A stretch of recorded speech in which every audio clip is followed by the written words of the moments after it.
Hola, bienvenidos nuevamente al canal de Red Cloud. En este video les mostraré cómo configurar un certificado empresarial, con el fin de que Git lo reconozca dentro de su lista de autoridades de certificación confiables. También veremos cómo se utiliza el archivo gitignore, con el fin de evitar agregar archivos innecesarios a los repositorios. Así que sin más preámbulos, comenzamos.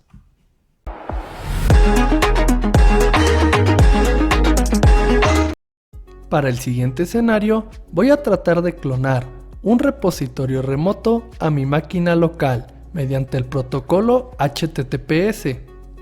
En videos anteriores, deshabilitábamos la verificación SSL, lo cual trae un riesgo de seguridad.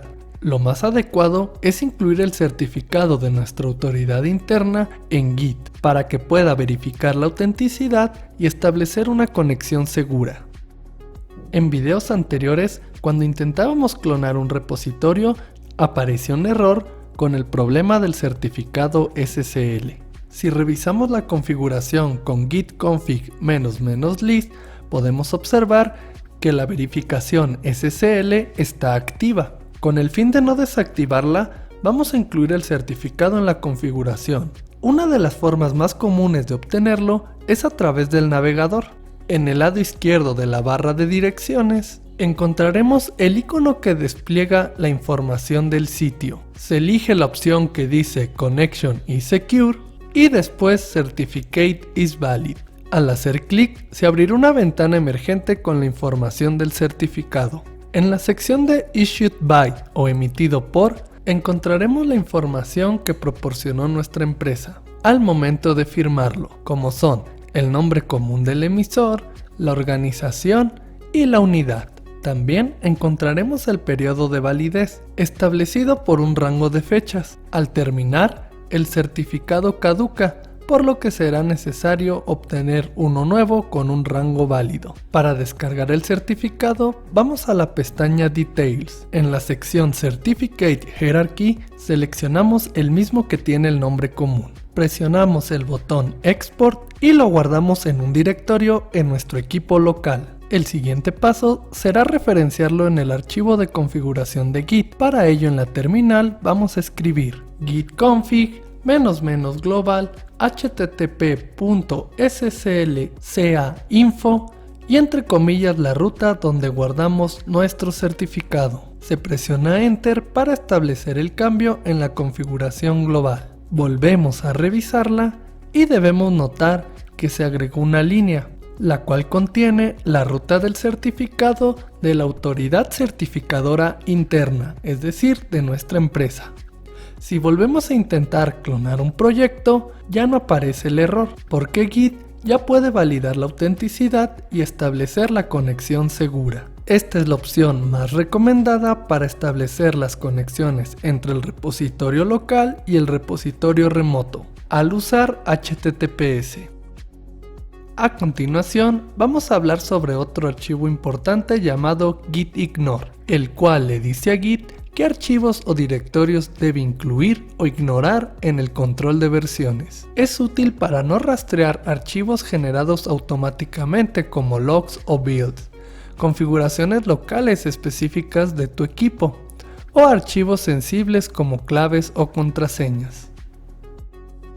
En el repositorio llamado tutorial-git-local voy a crear tres carpetas. La primera se llamará conf y contendrá un archivo de configuraciones. La segunda se llamará logs y contendrá un archivo que simula los eventos de la aplicación. Finalmente, la tercera carpeta se llamará end y contendrá las variables de entorno del proyecto. Dentro de la carpeta conf voy a crear un archivo llamado app.conf. Lo voy a editar y voy a simular configuraciones como generales, de memoria y logs. Después voy a la carpeta end y voy a crear un archivo llamado app.end. Lo voy a editar y en el contenido pondré algunas variables de entorno, como puede ser la conexión a una base de datos, las claves de un API, entre otras cosas. Finalmente, dentro de la carpeta logs voy a crear un archivo llamado app.log. En el contenido le pondré algunos eventos que contengan fechas y horas, los niveles de registro y los detalles de los eventos. Una vez preparados los directorios y los archivos, voy a la terminal. Revisamos que estemos dentro del repositorio que estamos trabajando y con el comando ls-ltr voy a verificar que estén los directorios. Si vemos el estado del repositorio con git status, podemos observar que Git los está considerando como archivos no rastreados y nos sugiere agregarlos al staging area con git add. Sin embargo, algunos de estos archivos contienen información sensible. Otros son autogenerados como los logs. Entonces, para evitar que estos archivos que he decidido son innecesarios formen parte del repositorio, voy a ir a la raíz del proyecto y a generar un archivo llamado .gitignore. Dentro del contenido debemos agregar los nombres o patrones de archivos y directorios que se desean ignorar. Por ejemplo, con /conf le indicamos a Git que no nos interesa ningún archivo del directorio conf. Si vamos a la terminal y volvemos a ver el estado del repositorio, podemos observar que ya no aparece la carpeta conf dentro de las sugerencias de archivos a rastrear. Si queremos ignorar los directorios en y logs, editamos el contenido del archivo .gitignore y los agregamos. En la terminal volvemos a revisar el estado del repositorio y podemos observar que ya solo queda como sugerencia el archivo .gitignore para ser agregado al staging area. Para el siguiente paso voy a publicar los cambios en el repositorio remoto. Para ello, primero ejecuto el comando git add seguido del nombre del archivo .gitignore para agregarlo al staging area. Posteriormente hacemos el git commit -m con el mensaje y finalmente el git push para publicarlo en el repositorio remoto. En mi caso caducó el token que tenía para la autenticación, así que lo voy a borrar para actualizarlo dentro de Git Credential Manager.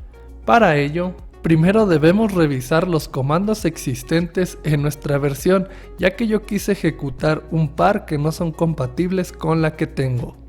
Una vez ubicado, para reiniciar el gestor de credenciales para Git se ejecuta git-credential-manager --configure. Después se ejecuta nuevamente git push y nos debe abrir una ventana emergente para actualizar el token. Se ingresa y el proceso de publicación deberá continuar. Después de finalizar, me dirigiré al repositorio remoto para verificar los cambios. Actualizo la página y podemos validar que solo se encuentra el archivo .gitignore y los directorios conf, en y logs no forman parte de él.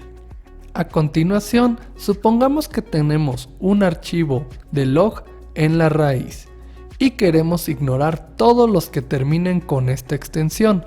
Para ello debemos editar el archivo de configuración .gitignore y agregar la línea *.log. Esto indica que no importa el nombre del archivo, mientras tenga la extensión .log será ignorado. Volvemos a la terminal para revisar el estado del repositorio. Podemos observar que ya no se encuentra el archivo log dentro de las sugerencias para el staging area. Solo están las modificaciones realizadas al archivo gitignore. Voy a publicar el cambio ejecutando git add, git commit y git push, y finalmente con git status reviso que las ramas estén sincronizadas. Voy a actualizar la página de Azure DevOps donde se encuentra el repositorio remoto. Comprobamos que el archivo .gitignore se ha actualizado, pero no se ha subido ningún archivo .log porque están excluidos. Bueno, hasta aquí el video, espero les haya gustado, no olviden suscribirse y nos vemos en otro.